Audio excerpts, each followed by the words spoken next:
দেশে থাকা অবস্থায় যখন একটা ছেলে সিদ্ধান্ত গ্রহণ করে যে তাকে দিয়ে দেশের মাটিতে কিছু হচ্ছে না, তাকে দেশ ত্যাগ করতে হবে, তাকে বিদেশ যেতে হবে।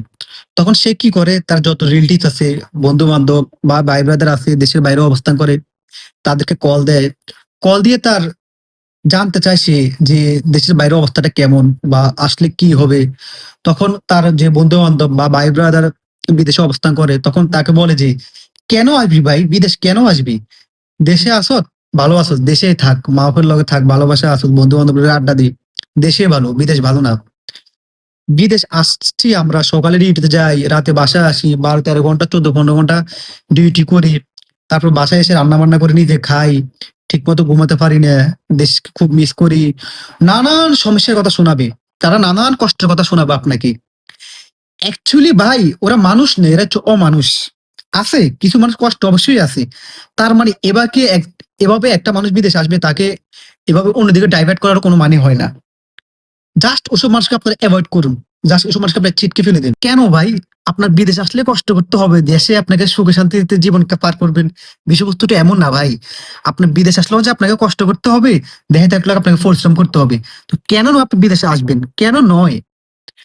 ওই বেটা যদি এতই কষ্টে থাকতো, তুই বেটা যদি এতই পরিশ্রম তোর করা লাগে, তাহলে তুই দেখা যায় যে ওই বেটা ৫ বছর, ১০ বছর, ইভেন ১৫ বছরও বিদেশ করতেছে।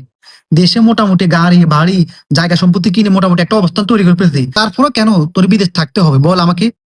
কেন থাকতে হবে? তোর যদি এতই কষ্ট আরেকজন একটা নতুন ছেলে বিদেশে আসার জন্য চাচ্ছে, তখন কেন কল দিয়ে তাকে এসব কথাবার্তা তোর বলতে হবে? তুই যেহেতু এতই কষ্টে আছিস, তাহলে তুই দেশ চলে যা। দেশে যাইয়া তুই এখন রিল্যাক্সে থাক। দেশের মাটি মিস করতেছস, দেশের মা-বাপকে মিস করতেছস। আরে বেটা তুই নিজে তো আবার টাকার পাগল। তুই নিজে তো টাকার পাগল। টাকার পাগল তো না হইয়া থাকস। তুই আজকে ১০-১৫ বছর তুই বিদেশ করতেছস। এখনো দেশে যাওয়ার নাম নিস না। অথচ তোর দেশ থেকে কোন একটা ভাই, ছোট ভাই, বন্ধু কল দিলে তুই বলস বিদেশ আসার দরকার নাই। ১২-১৩ ঘন্টা ডিউটি অনেক পরিশ্রম করা লাগে। হ্যান-ত্যান বকর-চক্কর। ভাই ওসব মানুষকে জাস্ট এভয়েড কর। ওসব মানুষদের সাথে কথা বলার কোন দরকারই নাই। বর্তমান বাংলাদেশের সবচেয়ে লস প্রজেক্ট হচ্ছে শিক্ষা। অর্থাৎ এডুকেশন।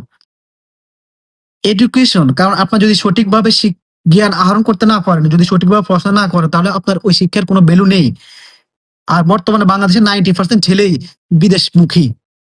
কারণ তারা দেখতেছে বাংলাদেশের যে সিচুয়েশন, এই সিচুয়েশনে কিছু করাটা অনেক ডিফিকাল্ট এবং যার জন্য অনেক সময়ের প্রয়োজন। যার কারণে সবাই বিদেশে আসতেছে এবং এখানে এসেই অনেক মানুষই সফল হয়েছে। কষ্ট বা আপনাকে দেশে থাকলেও করতে হবে, বিদেশে আসলেও করতে হবে। সো ওইসব মানুষের সাথে আপনার কথা বলার দরকার নাই। জ্ঞানকে কাজে লাগান। কি করবেন না করবেন আপনি নিজে সিদ্ধান্ত নিন।